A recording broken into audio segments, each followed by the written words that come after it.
Welcome to the Mini Break, your daily podcast for the biggest storylines, results, and controversies from the tennis world. Today is Monday, January 22nd, day 9 of the 2024 Australian Open, now officially in the books. That means we've reached the start of quarterfinal action in both the men's and women's singles draws. Now, before we get to previewing any of our 8 fantastic matches, I owe all of you listeners a bit of an apology. We did not have a recap for day 8 of this event. Thus, it's going to be a 2 mini break podcast Monday for all of you listeners. One episode will be me nerding out, offering you all of my observations as I have gone back and rewatched all of the action. But the second podcast we're going to offer you is actually the first one we're recording here today, and it's a makeup podcast, dare I say, a gift to all of you listeners, as joining me to help both recap the round of 16 and preview this year's quarterfinals at the Australian Open is a man who must best be deemed a returning champion here on our Cracked Racquets podcast, a man who we must now call a lead editor at tennis.com. Of course, you knew him throughout 2023 as essentially a co-host on this podcast. He's one of our dearest friends who, of course, you can follow at DKTNNS on Twitter. David Kane, welcome back to the show. Your thoughts on this 2024 Australian Open to date, or perhaps more importantly, you still awake? You still alive? How are you feeling, my friend? I mean, thank God for this ring light just blasting me in the face. Otherwise, I'd be totally exhausted right now. Don't love the fact that I had to invite myself onto this podcast today, but I'm happy to be here all the same. I know when I'm wanted and I know when I'm not wanted. Well, let the record show you are always wanted on this podcast. Here's the thing. You're lead editor now. You're not just an editorial producer. You're lead editor. I know what sort of hours you guys keep over at the .com, and so I know you're a busy man. I didn't want to infringe upon your time. That said, when I got the text from you indicated, hey, I'm ready to come back on the show, it was an immediate like, all right, how's today? I mean, I had to please my fan. All of my fan were just clamoring to hear from me. I didn't realize it was a tweet from November until hours later, but indeed, I got a wonderful shout out. Might need to take a trip to Boston, but I am so tired. There is another whole week left of this tournament, even though it's Monday. Some may say it's Monday, others will say it's Tuesday. It feels like we have lost all sense of time and space for this 2024 Australian Open, and we've got the best, the worst, and everything, the good, the bad, and the ugly happening between the men's and the women's draws. So I think it'll be a pretty memorable tournament, I think, when all is said and done. But looking forward to kind of actually talking through it with somebody, because I feel like a lot of it has just been happening to me for the last 10 days. And now I finally get to reclaim some agency. So looking forward to that. Could not agree with you more. And again, that's why we are always happy to have you on this podcast.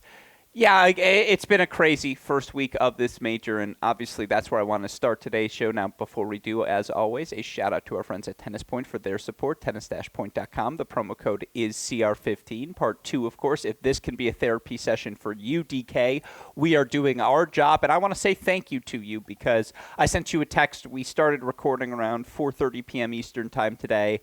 I probably sent that text around 3:55, like, hey, cool if we go on video? And you're like, let me get the ring light out. I'm ready to rock and roll. And so a thank you to you. You're our first guest joining us for a mini break podcast on our YouTube channel. Wouldn't have it any other way. Again, lead editor for tennis.com, folks. I'm excited to hear your thoughts on all things Australian Open. And again, the majority of our exercise today is going to be talking about these quarterfinal matches, ranking these matches in terms of order of interest. Also, of course, breaking down what a victory looks like for each of these players, talking about how they got to this point of the event. But before we do that, I'm with you. I've been doing a lot of solo podcasts. Part of that has been schedule related. Part of that, again, I don't want to impugn upon your time, but let's use this as a therapy session, DK. Let's reflect at a 30,000-foot view level to start today's show, because, again, I know round 4 is technically the official start to week number 2 of a major event, but the quarterfinals is when the business end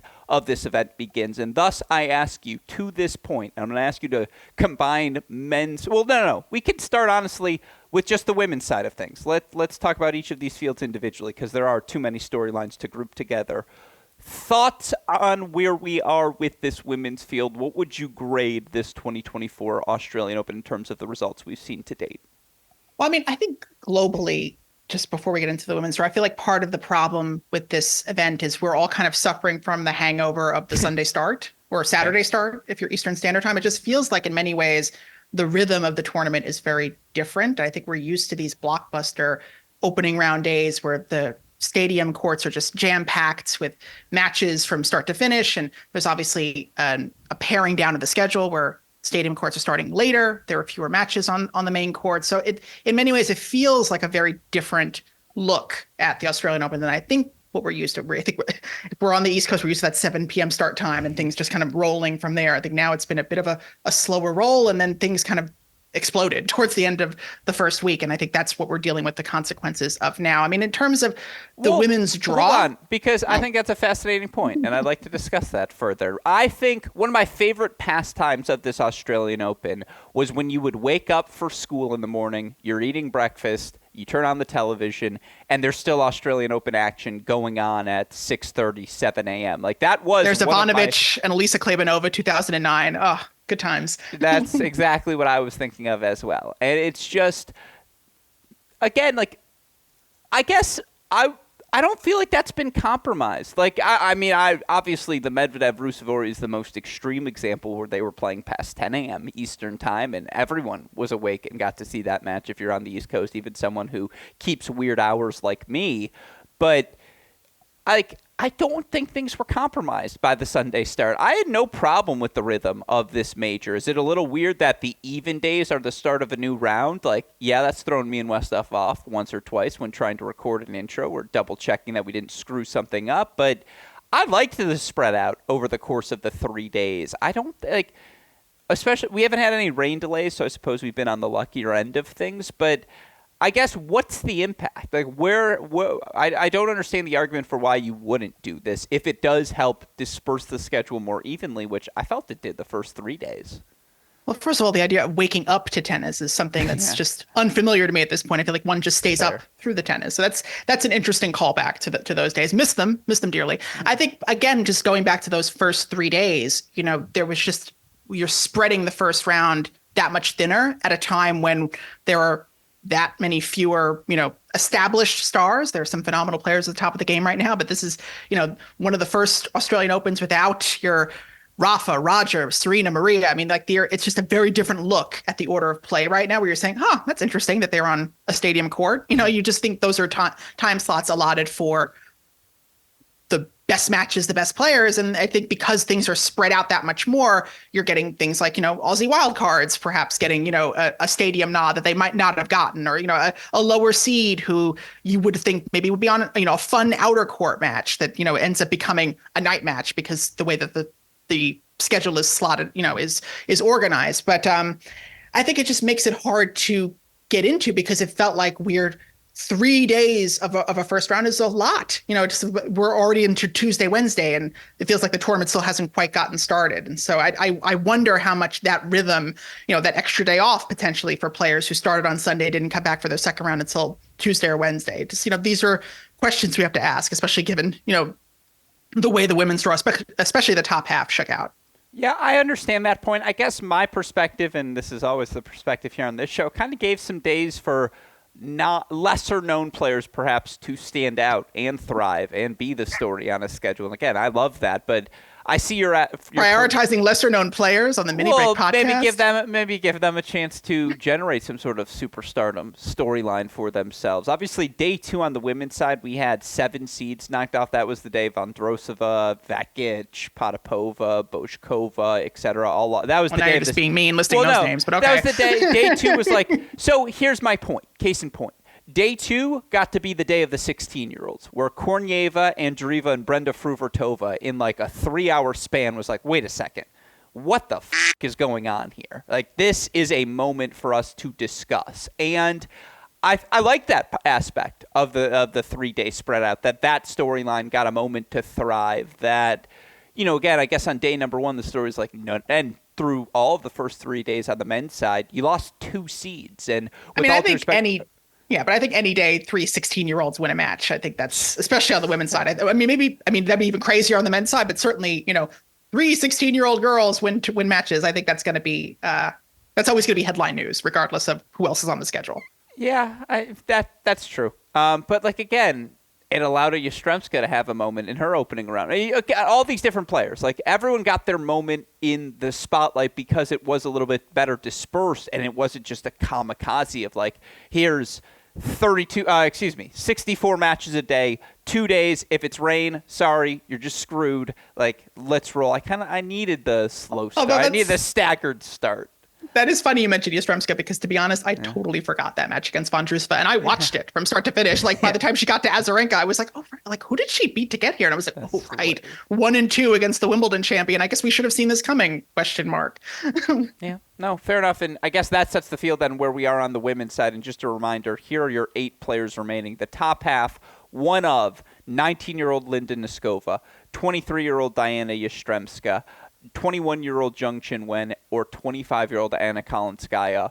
One of them is not only, two of them are not only going to make their first Slam semifinals, one of them is going to make their first major. And obviously there is one, I don't know. We'll get into that in a second. Who is the most compelling finalist of that group?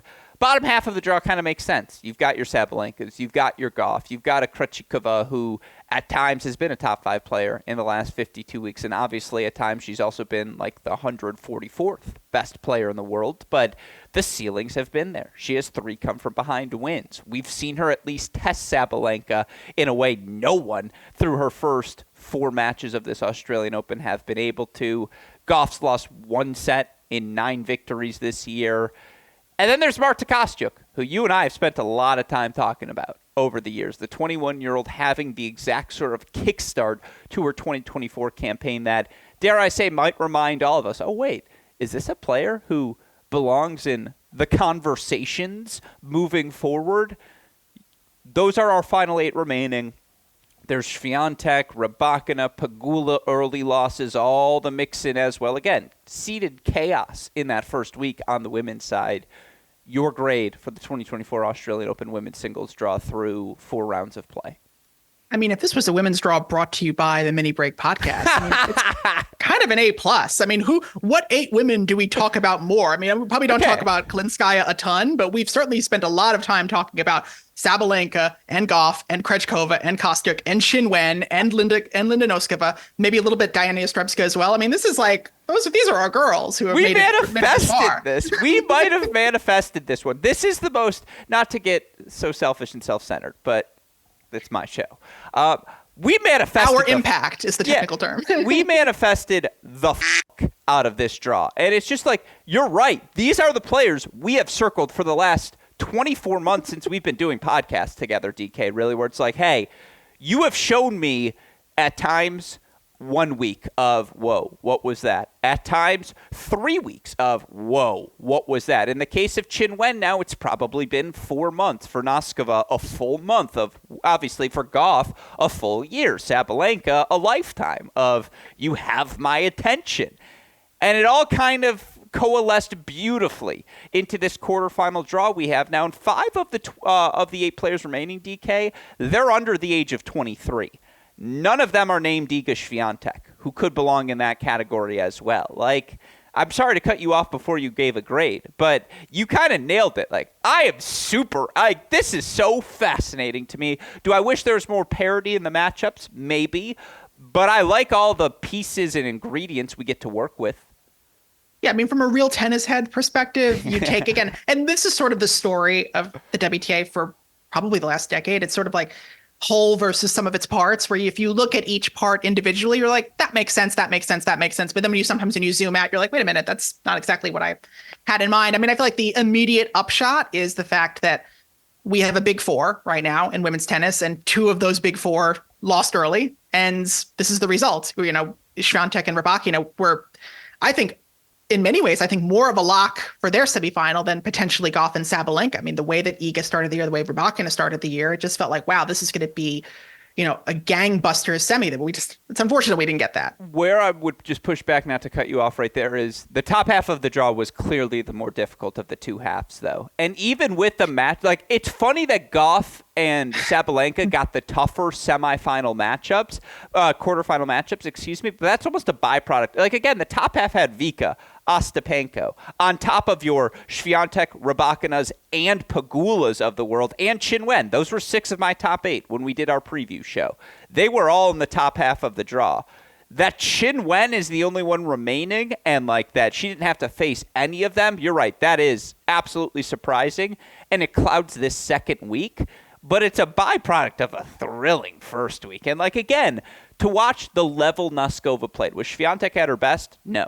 But Noskova played well enough to win that match. It wasn't just handed to her. Yastremska is a little bit different. Like, Azarenka-Ostapenko was the highlight reel match, and then Yastremska just kind of mucks things up with her power. But even then, that she's returning after a doping suspension, and that she was so, her first round of 16 at a major came when she was 19 years old at Wimbledon, or 18, whatever. It's 5 years since. Qin Wen, it's another step. Like, again, I keep cutting you off to repeat myself, but you're right. Anna like, Kalinskaya, Queen of Midland. Yeah, well, you said it perfectly. It's like, does the sum equal the whole of the parts? Or are there a lot of parts that lead to a lesser sum than you would perhaps like? I defer to you as I ask for your grade and final thoughts on this draw more broadly. Yeah, I think the one real outlier here is Kalinskaya. I think that's and that's weird because, again, coming into this draw, Rybakina that just seemed like a very Rybakina heavy section. And once she even retroactively look back and say, well, who else could have made it if not her? Maybe Pliskova. Pliskova played a little bit better in that first round against Rybakina, but there certainly weren't. That was the softest section of the draw for me. It certainly looked like Sloane Stephens was perhaps going to take advantage of it for a minute, and then Kalinskaya comes back in 3. But everyone's been keeping an eye on Qin Wen. Everybody knows. Certainly everyone who listens to us knows what we think of the Linda Noskova technique. The number 1 Linda beats the world number 1. It was really just sort of poetry in motion, and I think Diana Yastremska has been someone who's been erratic just long enough to kind of leave the conversation. But there was a time, even in the immediate aftermath of the pandemic, that she was considered to be certainly on the rise more than a Marta Kostyuk, more than her countrywomen, and just a lot of stuff has happened to Diana Yastremska since 2020. She went from being the voice of the COVID-19 pandemic to stepping in an unfortunate racial scandal when she did the photo shoot that was half blackface. She had the anti-doping violation that she was ultimately cleared of, but had, from what we've gleaned from it, is sort of an interesting, colorful explanation for how that doping violation came about. But has played phenomenal tennis this week and played really great against Azarenka. And I was reminded on the on-court interview just what a star Yastremska is, just the way that she's able to conduct herself in front of a crowd, even when she didn't have complete control of her words and forgot what she wanted to say, just had them in the palm of her hand. And that's to me what's most exciting, is that from this, we might potentially get another star out of that. I think that's sometimes what you have to look for, is that sometimes there are surprises, but are there long-term implications that we can hang our hats onto? And I do think, even if we've had more hype about Noskova coming in, that if Yastremska makes a deep run here, she's someone who will be very much in the conversation, just someone who will generate a lot of headlines. The allotted time of content you and I will be doing on Yastremska this year exponential. Like, she's a machine. Well, here's what I'm saying is I've been hanging out recently, and usually it's like once every 6 months, but she's been coming to Serena Williams Power Tennis Country Club like once every 2 weeks of late. Yeah, my reaction to this on camera, that's great. we saw her starting to hang out here, and we were like, oh, Diana, like, it's been a couple years. What are you doing here? And she's like, I just want to test the grounds. Like, you guys have picked up some new members along the way. And, like, I heard you kind of got Rybakina a house and, like, Sabalenka a house. And I was kind of ahead in line in them before, so I figured you might have forgotten about me. And so now she's, like, back. And, again, full weekend privileges. Like, is she a member? No, but she can come work out. Actually, full week privilege. Like, come work out. Come hang out. Like, make sure you're with a member so that we know you're cool this week. But, like, again, the fact that we haven't talked about the fact that Sabalenka's lost fewer than 10 games so far, like that you and I haven't talked about that fact, is one of the points we're making. We're trying not to make a big deal about it. It's a secret. Or again, like, I'm telling you, Coco is really good right now. Like, it's just crazy how easy Like, she just hasn't been tested for more than 20 minutes in every match. And so all that is to say, before we get to the men's, and then we are going to talk about the matches, I promise. But I haven't got – it's a therapy. We didn't even talk about the bottom half. We're just, I think we're so morbidly, fascinatedly enthralled by the top half that it's like the bottom half is like, meh. And the bottom half is way better. Like, I love the bottom. Goff versus Kostyuk is a me matchup. Like, that's just perfect. And it is because it's this physicality, these people who can do all sorts of things, and yet still, like, Goff has gotten a little bit more assertive, certainly. Not a little bit, a lot of bit more assertive, certainly. But, like, what is plan A for both of them going into this matchup? What is the thing they can do to make their opponent most uncomfortable? And how do they problem solve when both of them are going to take that thing away? Because both of them do that. It's my favorite matchup, maybe on the board, from a tennis questions about what the tennis looks like perspective of any of the 8 quarterfinal matches we have. And again, Krejcikova-Sabalenka was the best rivalry we had through the first third of last season, through the Sunshine Swing. And again, it's been a roller coaster for Barbara Krejcikova since Sabalenka, more of a steady ascent to world number 1. But I'm going to go the lowest possible firm A. I'm going to say 93. I was going to say 92 because you're right. We didn't get Iga. We didn't get Rybakina.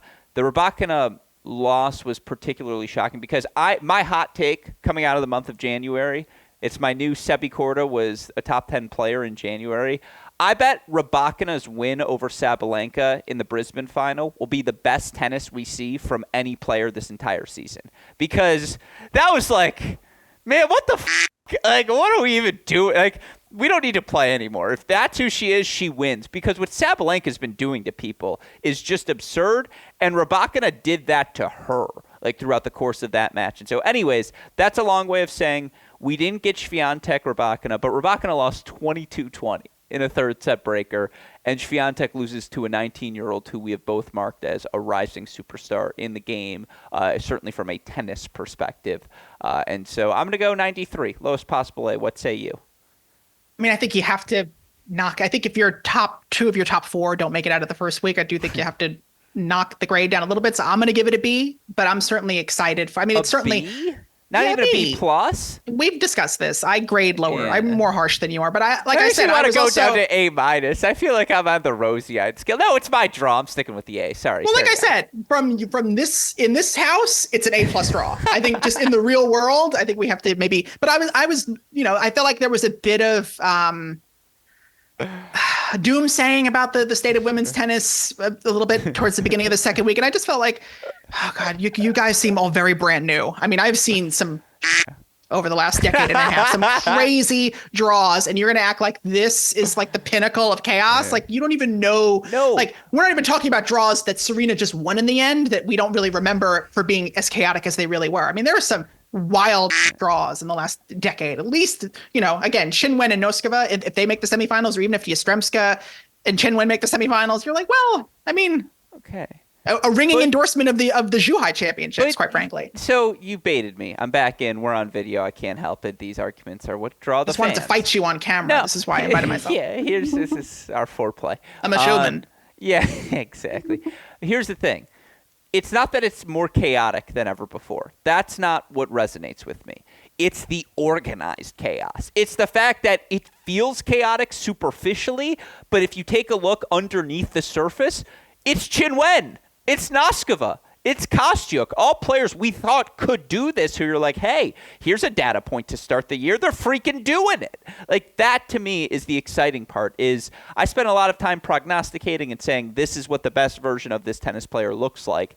And to a lot of extent, again, in this house, Serena Williams Power Tennis Country Club, we've gotten A-pluses from players who we have had an eye on, and then the Marta Kostyuk of it all, who just there's main care. I've said, again, the equation is it's like Bianca Andreescu 0.92, and we'll see if that player can advance beyond the Slam quarterfinal as we get into those 8 matches. Before we do, I don't think we're going to spend as long on this because it's pretty straightforward.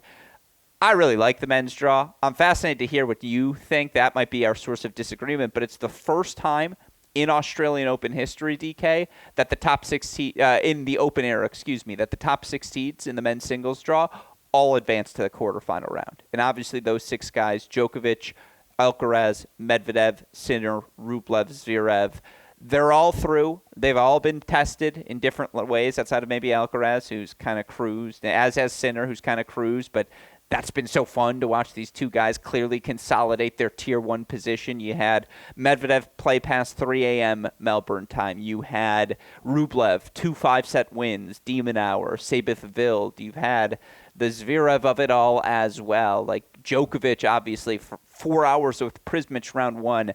Every match he's played throughout the course of this draw has subsequently gone less time as he's calibrated his way through. Again, top 6 guys all still alive. Here's the best part to me. The 7th guy, Hubie Hurkacz, not only your number 9 seed, he's 30-11 since the start of Wimbledon, and he won the Shanghai Masters to end last season. Your 8th guy is a Taylor Fritz, who's been knocking on the door of top 10, top 8 for 2 years now, and has made back-to-back quarterfinals at hard court majors. If that doesn't prove you're one of the top 8, top 10 guys on hard courts, I don't know what stat will. Quality of field, not quality of matchup or personalities. Quality of field, it's a 97 out of 100. Now, again, there are things you have to look beyond that as you give a total grade how we got to this point. DK, what's your assessment of the men's field to date? I don't know. In many ways, I feel like the men's tournament hasn't started yet. I feel like it will. That's fascinating. I feel like we're going to learn a lot from these quarterfinals, one way or the other. Because in many ways, it still feels like the top 4's tournament to lose. And so if all 4 of them make the semis, then wow, we're going to get some really good semifinals. And what a testament to this current top 4. And if any combination of them lose, then wow, this is a big moment for this player. It just feels like right now there hasn't, for me, a ton of learning a lot of new stuff because we knew Djokovic is phenomenal, obviously, 10 times a champion here. Sinner carries his momentum from the end of last season. Medvedev carries his momentum on hard courts. Alcaraz, being who Alcaraz is, his first Australian Open since becoming a Grand Slam champion, all of whom playing really good tennis.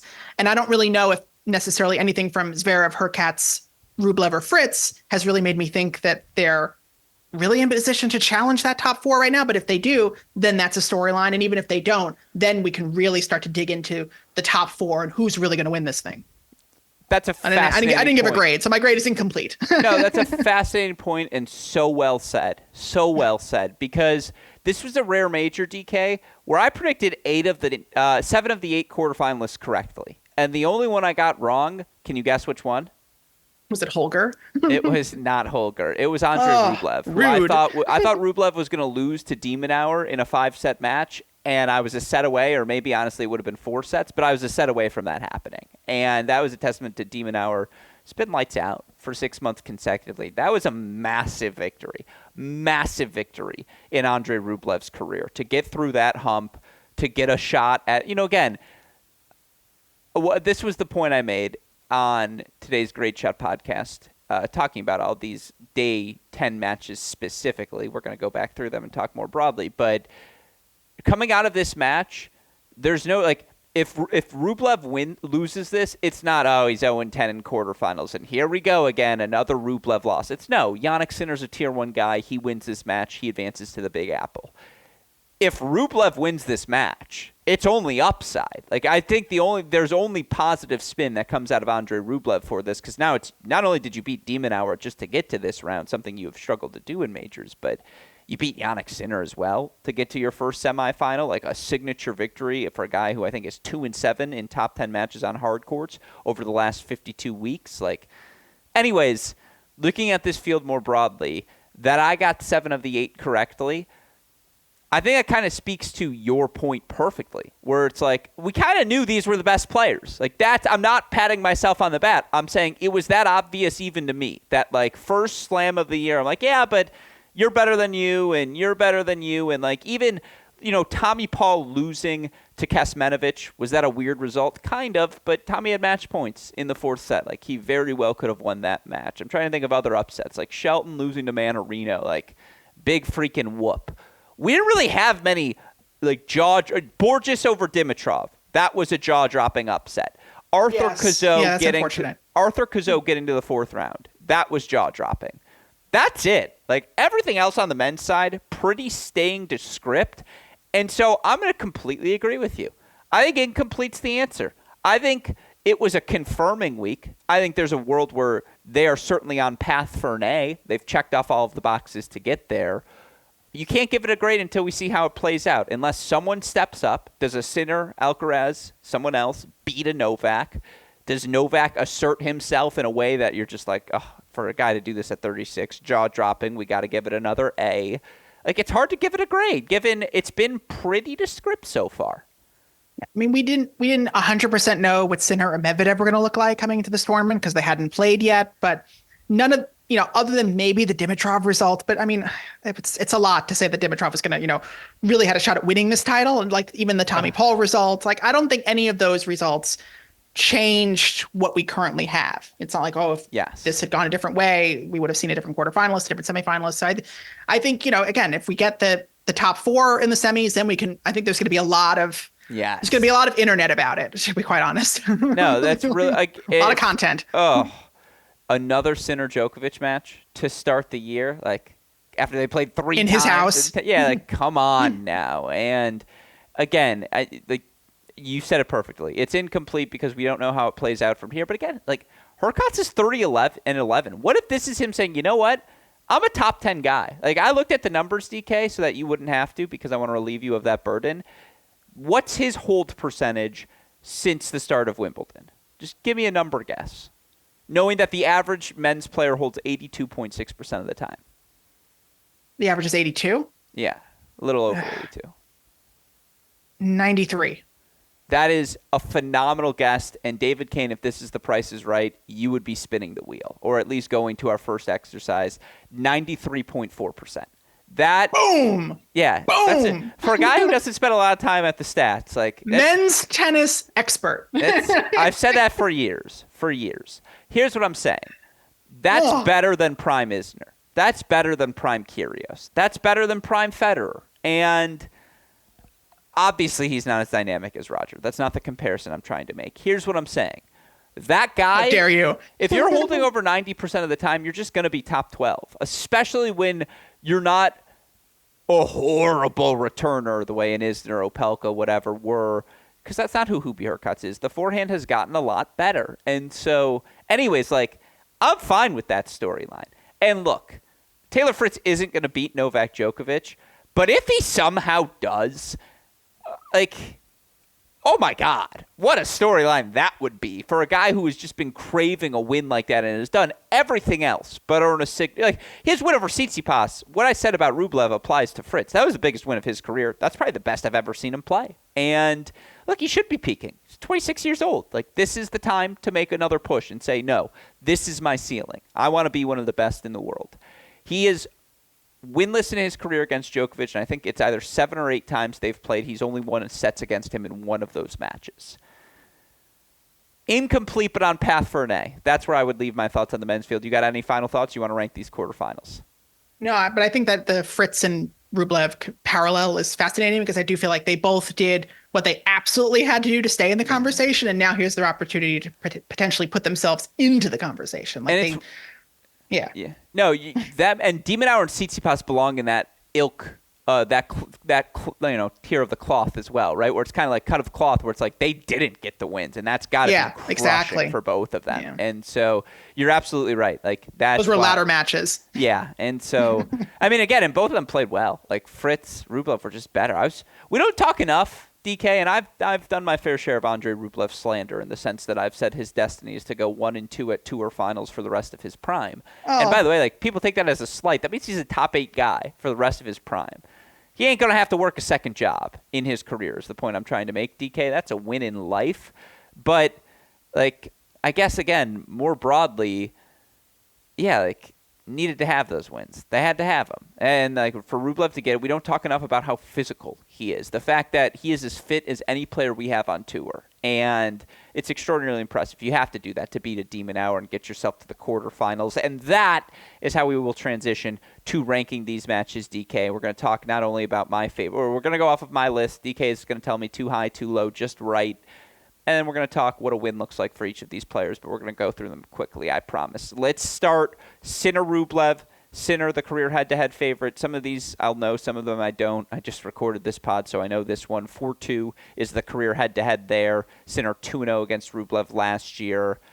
Rublev, again, 0-9 in quarterfinals. I think Sinner's in like his 4th or 5th, maybe even 6th.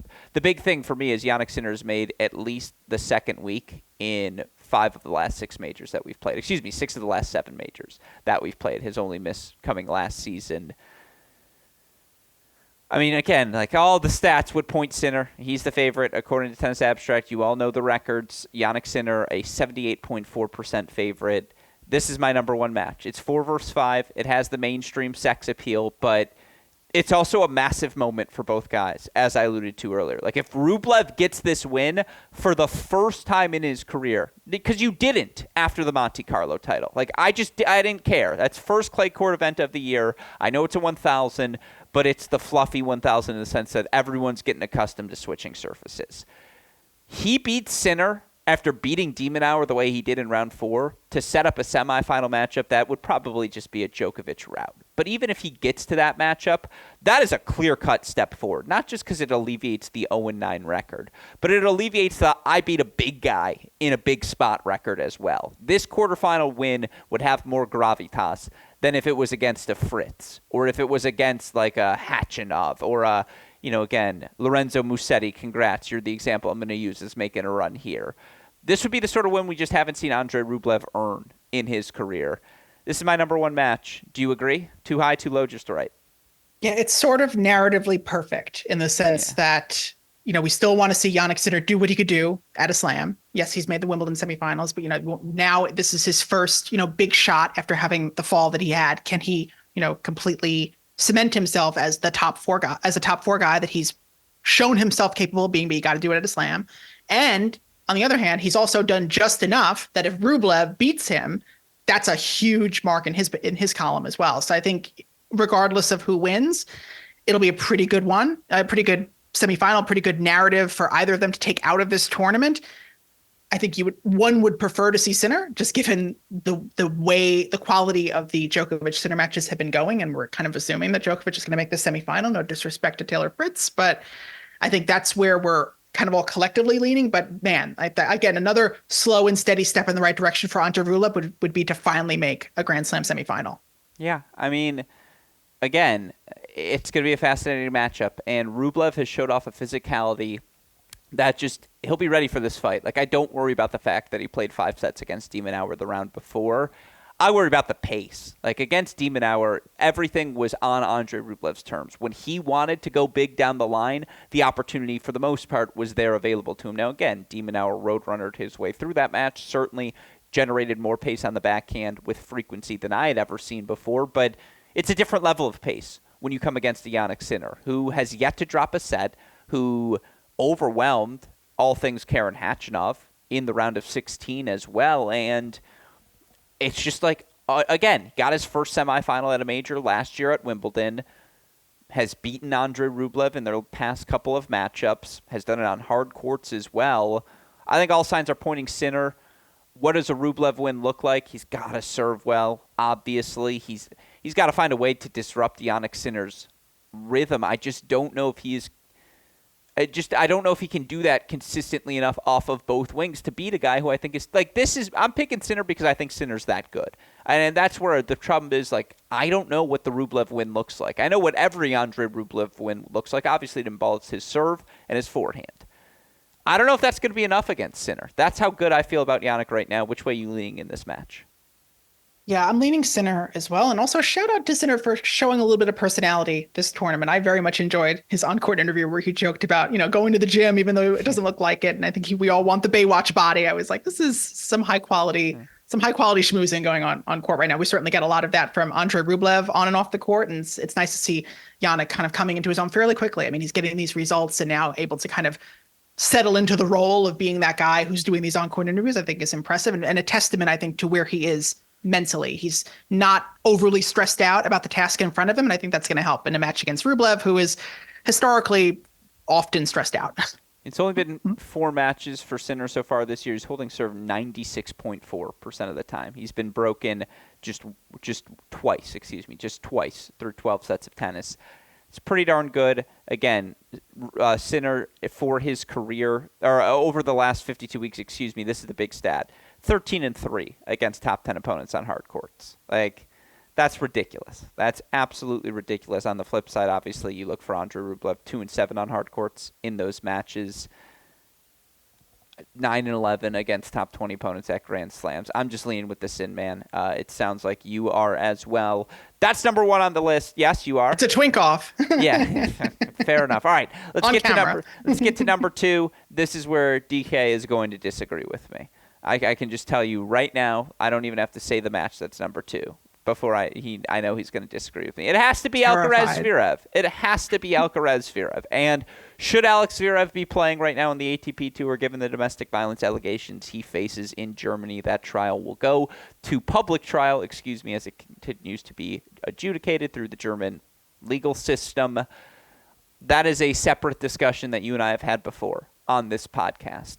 If he is going to be allowed to play, again, he is continuing to make his push back up the ATP rankings. Obviously, he's already as high as number 6, but he's back into another quarterfinal here at a major. And, yeah, he got pushed to 5 sets against Cam Norrie. That was a really fun match. But, DK, here's the stat for you. Carlos Alcaraz, in his career, against players he has faced more than once. Here's a list of guys he has a losing record to. He's 0-2 against Mikhail Ymer. Throw that one out if you want. 1-3 against FAA, 1-2 against Novak Djokovic, and 3-4 against Sasha Zverev, who, of course, is his quarterfinal opponent. Zverev beating Alcaraz at the Tour Finals last year after Alcaraz gave Zverev the business in both their U.S. Open, Madrid Masters matches. Of course, Zverev got a win over a younger Alcaraz, not that he's particularly old now, but beat him in the Roland-Garros quarterfinals in 2022, so at least we have seen what a Zverev over Alcaraz victory not only at a slam looks like, but what it looks like more recently. Again, he did beat him in that first Tour Finals match. And yes, it's a fresher. It's a fitter Carlos Alcaraz. And Alcaraz, who is yet to drop... No, he dropped a set against Sonego, but has really, outside of that match, failed to be tested so far at this Australian Open. It's 2 of the 6 best players in the world. Zverev has the size, the strength, the backhand to deal with the weaponry of Carlos Alcaraz. We know he's fit enough to play 5 sets every match if he needs to. Of course, Carlos Alcaraz is just always must-watch television, in my mind, at this point as well. Alcaraz also 65.7% favorite, according to Tennis Abstract. What say you, DK? Is this match too high? I don't know. I'm glad we're on camera because now I can do physical comedy. So I can lend you my glasses because it feels like maybe you're having some vision issues looking at these matches. I mean, I don't really read a ton into that World Tour Finals or ATP Finals match between Alcaraz and Zverev. I seem to recall Alcaraz being very rusty and even a little bit injured at the start of that tournament before sort of playing his way into form. I think I read much more into the slightly less recent wins over Zverev and beyond the existential reasons about Zverev. I just read into the fact that he's played 2 final set tiebreaker 5-set matches this tournament, and I think it's one thing to rebound against Norrie. I think it's another thing to rebound against Carlos Alcaraz. So I think you do need to be at your most physically fresh. And so I question, that feels like a match that Alcaraz should win fairly easily. I mean, it was interesting to see him navigate the one against Sonego, who had a winning record against Alcaraz coming into this tournament, played a really entertaining match there, but has looked stronger and stronger in his subsequent 2 matches, bageling Kecmanovic in the 4th round. Yeah, for me, the number 2 would probably be a Sabalenka Krejcikova, perhaps even a Coco Gauff or a Kostyuk. I don't put this one at the number 2. I think it would be a very strange match if it ends up living up to the hype that you are giving it. Zverev 6-13 against the top 10 in his last 52 weeks of play. He's won 3 of his last 4, though. Wins over Rublev, Alcaraz, Tsitsipas, and Hurkacz. So 4 of his last 5. Good math there, Alex. A loss to Medvedev sandwiched in between. It's a prove-it match for Zverev. Again, if he wants to win a major, this is the guy he's going to have to go through at this point of his career. One of a couple of guys, of course, but this is one of those names you have to put on the list. And again, yes, it was fresh off of a 5-set victory over Sinner. Alcaraz beat Zverev decisively when these 2 faced off in the U.S. Open. I'm fascinated by the tennis because Zverev does have a serve to win some free points, hit Alcaraz off his spots. Again, his backhand, his length, his speed, well suited for, in theory, the ball that Alcaraz will throw at him in a way that just a bunch of players really aren't on the ATP Tour. At the same time, what have we seen in the Lucas Klein match? What have we seen? In the Lucas Klein match, in the Cam Norrie match. Guys who are willing to be aggressive are going to put pressure on Zverev, and Zverev will give them opportunities to be aggressive in the biggest moments of every match when he continues to still get a little tentative. Alcaraz makes him pay for that. I think Carlos wins in 4, but I think this match is better than you think it will be. Cool. All right. At least one of us will enjoy it. Then let's move on to matches number 3 on my list. And again, this was in competition certainly for that number 2 spot. I think Sinner Rublev, the decisive one, all due respect. I go Sabalenka Krejcikova in my number 2 spot. I think they have to be there. This was arguably the 3 spot, excuse me. Thank you for the correction, which I can now see and the listeners can see on video as well, DK correcting me. We see each other. Yeah, thank you. This was the best rivalry through the first third of last season. And a reminder, they played 3 times. Krejcikova, love 6-7, 6-6, 1 win on her way to the title, I believe, in Dubai, where she beat both Sabalenka and Swiatek in the same event. Sabalenka then beats Krejcikova 3 sets, round of 16 of Indian Wells. And then all of a sudden, they draw each other again. Round of 16 Miami, much more decisive victory for Sabalenka. They played in Stuttgart as well. We'll throw that one out since it was on clay. Sabalenka 5-1 overall when they've played in their career, 4-1 on hard courts. I mean, look, again, the difference is Arena, after playing that top 5 level of tennis to start last season, she sustained that level. Krejcikova was all over the map.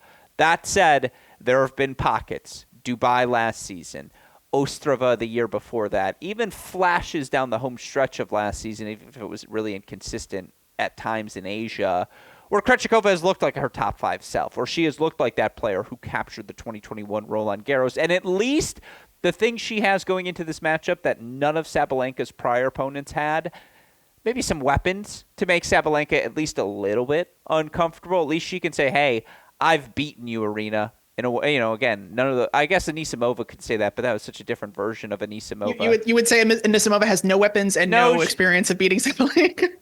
This version of Anisimova, yeah, you're right. I blanked out on that match. But this version of Anisimova could strike the ball well. She's just not where she needs to be from a movement perspective, physically still working her way back, right? Like, the moment Sabalenka got her stretched and the ball wasn't in front of Anisimova, those points were over. Sabalenka was never threatened. And I think Krejcikova has played a high enough level over the last 52 weeks. Maybe that's the better way of saying it. Or at least, I mean, again, she beat Sabalenka last year. Like, Arena knows what that best level looks like in the back of her mind.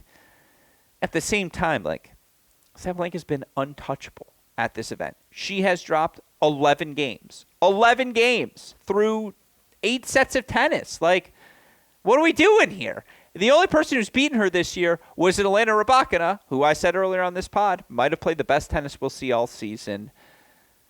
Here's the thing. Krejcikova, 3 3-set wins in her 4 matches. All 3 of those wins, she dropped the opening set. It's taken her some time to calibrate her way into matches. The way she grinded down Andreeva and stayed aggressive, continued to move forward, pressured the 16-year-old was a really smart game plan. She's not going to have that sort of freedom against Sabalenka. And I just don't think she's played well enough to stop this buzzsaw that is Sabalenka right now. I think the trains are on the tracks. I think Sabalenka wins in straight sets. I think this match is more enticing on paper than it will be by the level I've seen from both of them so far this year. That's why it's 3. Yeah, I mean, I still think just for the dearth of top quality, mano-a-mano women's matches that we're going to potentially get. I mean, we can obviously get Sabalenka Goff, but I think we're going to see a lot of uneven by ranking matches. So to see Sabalenka Krejcikova is certainly going to be interesting. I do feel like, yes, I mean, there was a time at the start of the tournament where it felt like Krejcikova was going to be the first upset victim. I think that Sunday evening or Sunday morning, Saturday evening, she was like down a set to Mai Hontam on the first round. You felt like, well, this is not where Krejcikova wants to be, certainly on the singles court, but managed to play her way somewhat into form. I think benefited a little bit from Andreeva getting frustrated and nervous in the second set of that match, having beaten her twice last year, or once. I think once was a retirement. Certainly felt like Andreeva's match to lose, and so that's for Andreeva another rough slam loss from potentially a winning position. So that's brutal. But I do what I am most interested in to see how Krejcikova raises her level against Sabalenka, perhaps in the way that you're curious to see how Zverev raises it for Alcaraz. I feel like Krejcikova might have more success being slightly fresher, having that win over her last year, maybe perhaps not being as mentally, fried as she seemed to be for a lot of last year after that successful first 3 months. But I think where Sabalenka benefits is that her quality of opponent has ticked up ever so slightly with each round. She had Sorenko, Anisimova, and now Krejcikova. It feels like a smooth curve where she's not going to necessarily be baffled, by this out of nowhere, high quality. She did get some really good looks against Anisimova, who really can still clock the ball and is certainly someone who brought that intensity of someone who has beaten her multiple times, beat her at this tournament before. So Sabalenka just seems like she's in a really good headspace. She seems like the team has just figured out how to keep her loose and calm and happy. This could have been a very stressful slam for her. This is her first time defending a title of this magnitude, and she has looked easy breezy beautiful. And I think that's such a testament to what her team has been able to accomplish. So I do expect her to win this match. It would be sort of a brutal way for it to end after how well she started the tournament, but I do expect some really quality rallies and some interesting shot making from the two of them. Yeah, I'm still sticking Sabalenka in straights, and again, Tennis Abstract, not surprising, agrees with me. Sabalenka 73.4% favored. She's 7-0, by the way, in her seven appearances in Grand Slam quarterfinals. By the way, right? She made the semifinals or further in each of the last 5 majors that she's played. So, yeah, again, I'm gonna stick with the Sabalenka buzzsaw. 9-7 in her career against top 20 opponents at the majors. Krejcikova, for what it's worth, in her career at the majors, 3-4 against top 20 opponents. Fourth on my list is my favorite match to watch from an on-court perspective. It's not the best from a storyline perspective, but I just think head-to-head, this is going to be my sort of tennis. It's Gauff versus Kostyuk. Just give me all of the athleticism in this battle. And Gauff, 1-0 in the career head-to-head. She's an 84.7% favorite according to Tennis Abstract. I get why. She's playing in her 6th career quarterfinal at the majors. And, again, the last time these two faced off, Coco Gauff only had 1 career appearance at the majors in quarterfinals. She's had her 5 since, so obviously a lot's changed. Here's the big number, DK. Over the last 52 weeks, Coco Gauff on hard courts, she's played 28 matches against opponents ranked outside the top 20. What's her record? Since when? I'm sorry. over the past year. Record on hard courts against opponents outside the top 20. 28 matches total. Oh, God. I probably 25-3. Because I feel like even when she wasn't playing that great, she was still beating who she was supposed to beat. 27-1. The last loss, Anastasia Potapova in Miami. She's won 21 I was there. straight on hard court since against opponents ranked outside the top 20. 13-1 over the last 52 weeks against opponents ranked outside the top 20 at majors as well. The one loss being Sonia Kenin. Again, the difference is this version of Marta Kostyuk. Kostyuk, who looked excellent in a 2-1 win over a Timofeeva, who could grind with her but couldn't hurt her in any sort of sense. The match against Mertens might have quietly been the best match we've had so far in the women's singles draw. Kostyuk a 7-6 third set win in that match, or certainly on the short list of the best matches we've seen. She's playing lights out. It's just a different Marta Kostyuk to start this season. She's holding serve. Again, it's only 9 matches, but she's holding serve 70.4% of the time. That would be a career high by a significant margin. She's moving well. She's playing confidently. She just has the it back to her. There's just a focus, an intensity in everything she's doing right now, DK. The Svitolina match in Auckland for Coco Gauff was a good match, a 3-set match, the only match where she has lost any sets in her 9 wins this year. I think Kostyuk can give her that sort of test. I don't think Svitolina, obviously they're both Ukrainian, so it's a little lazy, but that's not why I'm making the comparison. I don't think it's a bad comp for the totality of things, I guess, Kostyuk can throw at Gauff, from the matching the physicality, playing extended rallies, hurting her down the line in different ways, taking a few returns on the rise, sneaking forward at times. It's 2 really well-rounded players. Now, are Kostyuk's weapons in-your-face sort of weapons that can routinely pressure the Gauff forehand? No. She's going to have to try and manufacture other ways to make Gauff uncomfortable, but This is a damn good match. Two 21 and under talents who are going to be a part of our lives for the next decade, going head to head at the majors for the first time. Don't you wish Marta and Coco had like a podcast? I just feel like they would have like it's like two of the most opinionated, and I say that in a very positive way, like young women on tour who can like really explain themselves. When Kostyuk gave the answer that went viral on Twitter, because it's biggest storylines, results, and controversies. I haven't talked about this yet. I'm glad you're here to do so. That was a phenomenal answer when she kind of said you look at Raducanu's draw versus Leylah Fernandez's draw and getting to that 2021 U.S. Open, how different it was as a point to, in her way of saying draws just differ from event to event. It's going to differ for everyone. That's an excellent example to pull out of the back of your brain. Like, Leylah Fernandez pulling out that Sabalenka match is burned in my memory, but that might have been like her third most dramatic match.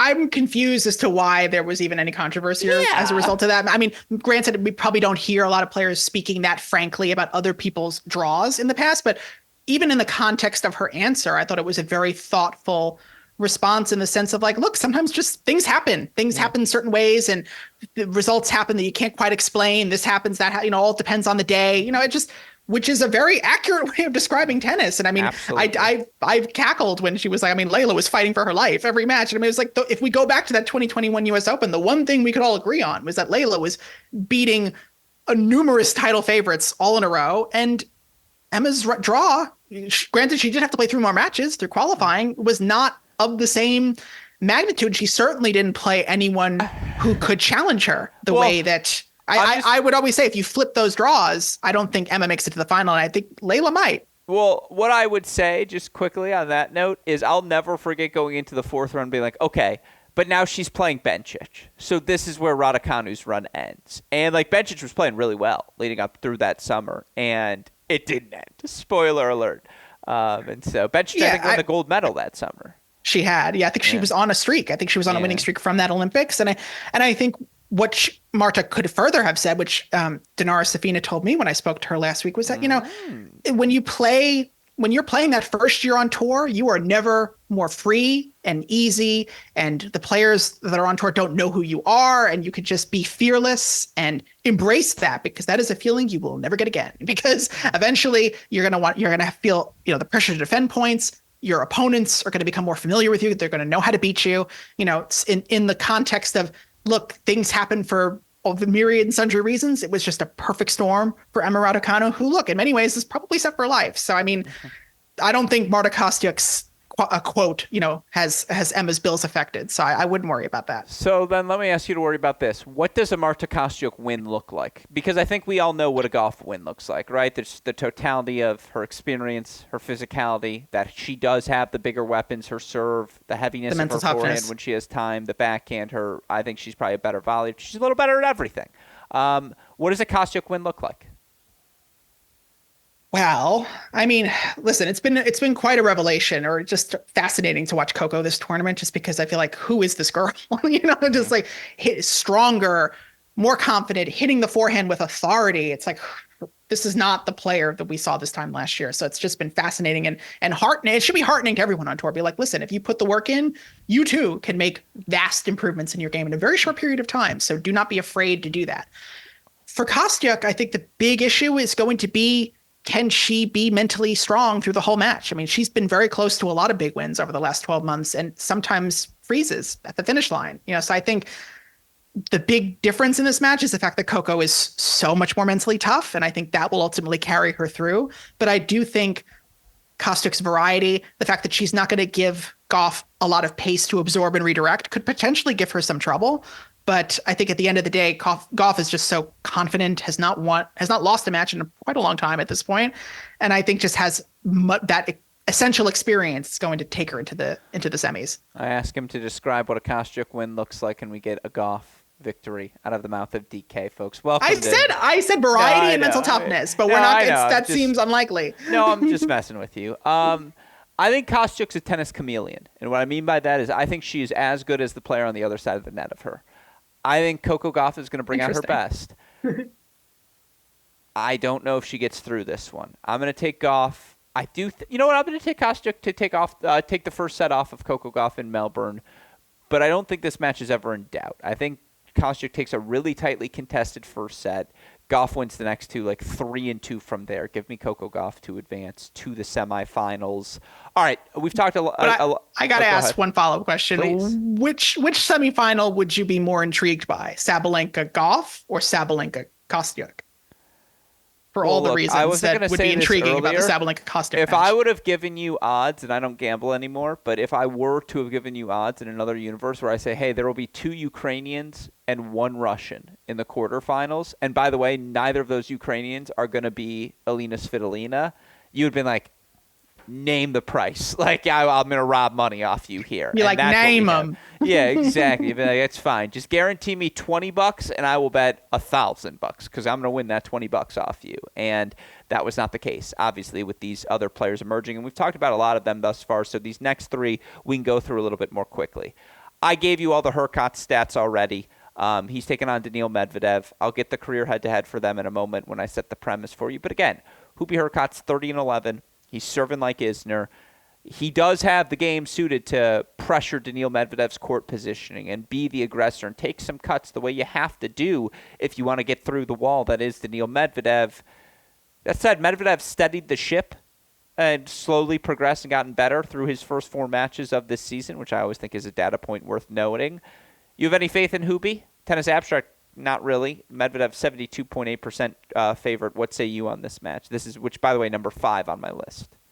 I mean, we will see how these quarterfinals play out, but kind of feels like a Medvedev tournament. It just feels like old marvelous Mr. Medvedev is just in a really good headspace and is, chopping it up on Rod Laver Arena. And, yeah, he got frustrated when he lost that 3rd set to Borges, but, clamped right down and won that 4th set 6-1. And, beat Alcaraz at the US Open, last year. I don't know. I feel kind of confident in him right now. Maybe I shouldn't because, this is Djokovic at the Australian Open and Alcaraz is who he is. And certainly we know what Sinner's capable of, but I don't know. I feel pretty confident in him and the stats back me up for this match. And I'm curious to see how this back half of the tournament goes for him. Haven't played since 2022. Hurkacz 3-2 in the career head-to-head. Again, he does have the game style to exploit just the amount of space Medvedev offers you. If you're willing to be bold, willing to be the aggressor, willing to move forward, Medvedev will offer you pathways to get there. Now, you got to be precise in your targets from there because if you give him an inch, he'll take a mile. But Hurkacz is willing, and he's as good moving forward as any player we have in the men's game right now. Medvedev in a very tightly contested 2 tiebreak 4-set match, but I think this one's going to be really good. I just think Hubie, he made the quarterfinal hurdle. I think it's his 2nd or 3rd quarterfinal of his career, and I think this is him saying, no, I'm a top 10 guy. Enough with maybe I'm going to be a little less than that on clay because that's not my thing. But when we get back to the grass courts, when we get back to the hard courts, I'm now a part of the story always. And I just think he's gotten to that point. Obviously, he kept the same coach now for about a half decade. I just think maybe I was wrong. The 2 guys I'm most afraid about being wrong about. I know Casper lost ultimately in this event to Cam Norrie, but I think Casper's going to have a really good bounce back 2024. I think Hurkacz is going to sustain his level, and I don't think I expected that. I thought his spot might be one up for grabs in the top 10, but I've really liked what I've seen from him this month. I think Medvedev wins in a tight 4, but I'm not as certain as you are.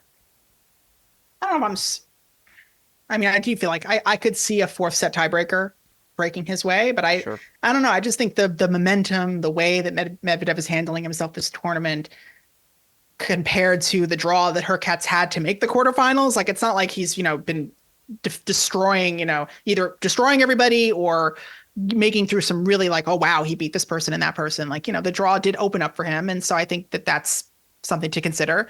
But yeah, I'd certainly been an interesting matchup, those 2 players. But I do like this as a potential springboard for Medvedev heading into the semis. So what's my biggest crime? Sinner Rublev 1, Alcaraz Zverev 2, Sabalenka Krejcikova 3, Goff Kostyuk 4, Medvedev Hurkacz 5. What's the most disagreeable take of my top 5 matches thus far? Is it Alcaraz Zverev? You'd move them down? I think it's Alcaraz Zverev. I would put Sabalenka and Goff, I think, over Alcaraz Zverev. I mean, like I said, if things go, I think Alcaraz is not going to be playing very well if it becomes a very competitive match. And I think if Alcaraz plays his best, he really should win that one fairly easily. Fair enough. 6th on my list, Noskova Yastremska. I know this is lower than you'd expect Linda Noskova to be on a list of mine, but 19-year-olds Not number already. one. No, the 19-year-old's already shown me everything I need to see from her this event. And again, to have a resurgent Yastremska as well, to have this display of power tennis, obviously, this is going to be on at Serena Williams Power Tennis Country Club over the course of the weekend.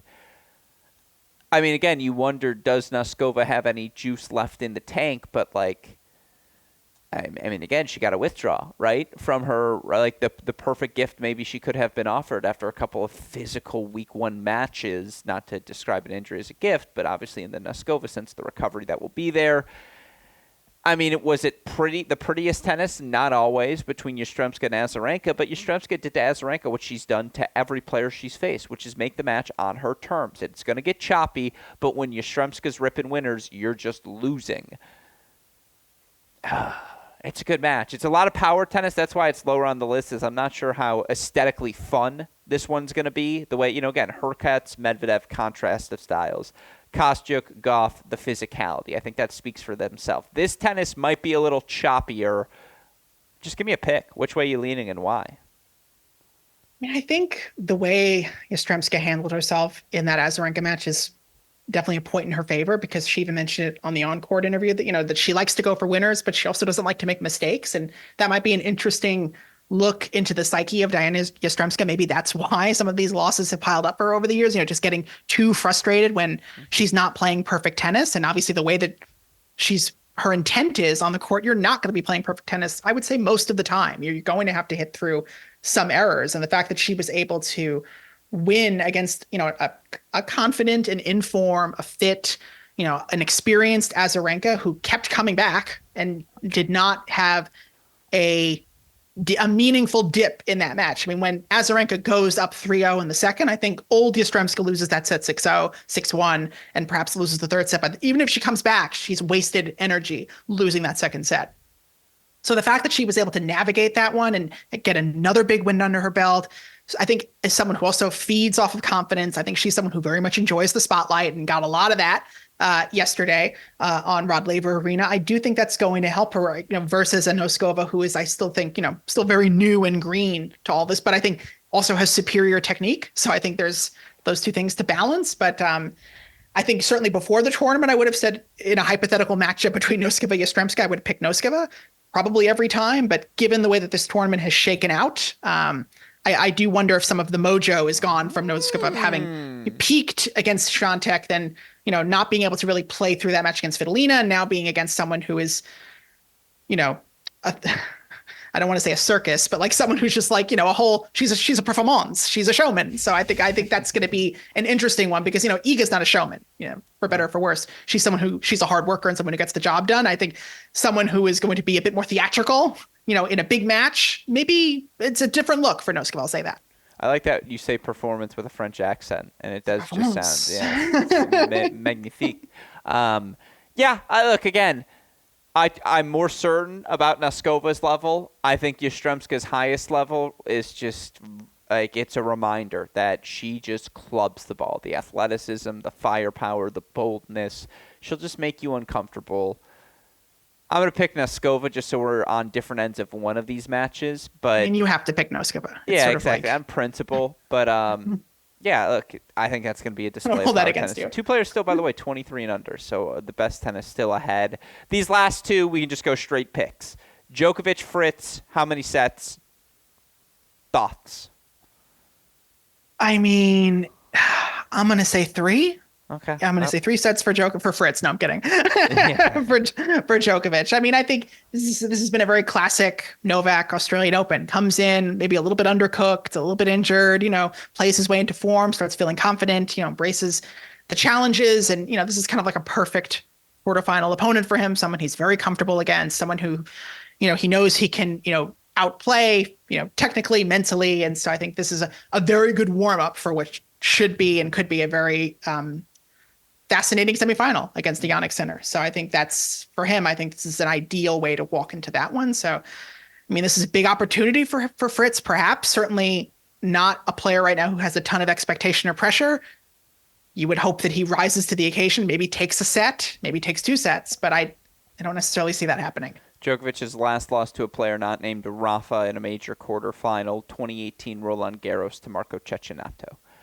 It's been a while. Now, the big case for Fritz, 9-9 against top 10 opponents on hard courts since the start of 2022. Like, this is the neighborhood he's knocked in, but Djokovic is the biggest house on the neighborhood. And I just think, again, Novak can do too many things to make Taylor uncomfortable. Again, 8-0 in the career head-to-head. Give me Novak in straights. We spend all of our time talking about Qin Wen, and I'm banking on the fact that we might have a big topic to discuss with her when I have you back on this show next week to recap it all. By the way, book your calendar now, please, DK. Thoughts? Her, Kalinskaya. By the way, Qin Wen, a 72.2% favorite, just to offer you these final tennis abstract numbers. Novak Djokovic, 86.1% favorite. Both of those sound about right to me. I don't know. I'm a little annoyed you didn't make that the number one match. I felt like you were going to just do that to irritate me, but I think now that I didn't get it, I kind of miss it. I feel like I feel a little bit like it's a little Stockholm syndrome. But yeah, I mean, I think some of us in our group chat were not feeling very confident in Zheng Qinwen, and I did kind of feel like she was going to beat Dodan. It certainly would have been funny if Dodan made the final, made the semis, because I like that crazy tennis and I like her. I think she's a hoot. But I think this is Qinwen's moment in many respects. I think this is the culmination of all of the energy. I mean, Lee Na's here, for God's sake. I mean, like, I feel like there's a lot of good energy behind Qinwen that it just feels like this is her moment. I don't think she's going to give Kalinskaya as many looks, certainly as a Paolini did, certainly as a Sloane did. I think, Qin Wen is going to try to take the ball out of Kalinskaya's hand. And I can't imagine Kalinskaya having that much juice left in the tank. This has been a huge, potentially career-changing moment for her. I mean, it's no Midland, but I mean, this is probably the second best, accomplishment of her career in that respect. So I think this is a big moment for Qin Wen to really cement herself now as the oncoming challenger to the current top echelon of the game. Kalinskaya is good at everything. Qin Wen has the opportunity to be great at everything. When the ball is coming off of her racket, as dynamic as it does, I just think she overwhelms Kalinskaya, so I'll take her to advance. That's your look and thoughts on everything we've seen through the round of 16 at this event. Now, DK, I do have one bonus topic before you go that, again, maybe we'll reflect with greater detail upon when looking back at these 2 weeks, but it was a moment. It was something that, as it was happening, my first thought was, God, I can't wait to have David on the show to discuss it. DK, I'm throwing it at you spontaneously before you go. Rank these 3 16-year-olds by upside. Andreeva, Brenda Fruhvirtova, Alina Kornieva. Now, you don't want to be mean to 16-year-olds. No. Here's what I want to do. I don't want you to give me an explanation yet. We're going to go through the full explanation on the full recap show. This will be a tease for that show. That's how we'll do it here. Give me your rankings. We'll get into the why next time when you can think about it. I mean, Andreeva is definitely number one. That feels boring fair. Take. Boring take. I and know, the but wrong take. Look at the competition, man. I mean, that's brutal. I mean, Kornieva, I'm not super impressed by the technique. Fruhvirtova, I mean, I like to watch it, but I don't find it to be very effective. I mean, watching it even when she was playing juniors, I'm like, oh, she's not making this out of juniors. This isn't happening. So, I mean, good for her for already making it to the main draw of a slam and winning a match. But then it's like, what do you pick your poison? You pick the Kornieva technique, or you pick the Fruhvirtova, Patrick Mouratoglou technique, which I'm very suspicious of. So, oh God, I guess I'm going to put Kornieva second, then I'll put Fruhvirtova third, because I can't endorse that technique. I just find it to be very unreliable. I think my hottest take, even after this Australian Open, is I think I might have Andreeva third on upside. And that is my hottest take coming out of this. Because the 20 minutes I saw from Brenda Fruhvirtova against Coco Gauff in Auckland, that's the best 20 minutes anyone has played against Gauff this season. Go watch the first 20 minutes, 30 minutes of that match, where you watch this 16-year-old just swing freely. I did watch that match, and I do not remember this, so I guess I have to watch it again. 20, 30 minutes of that match.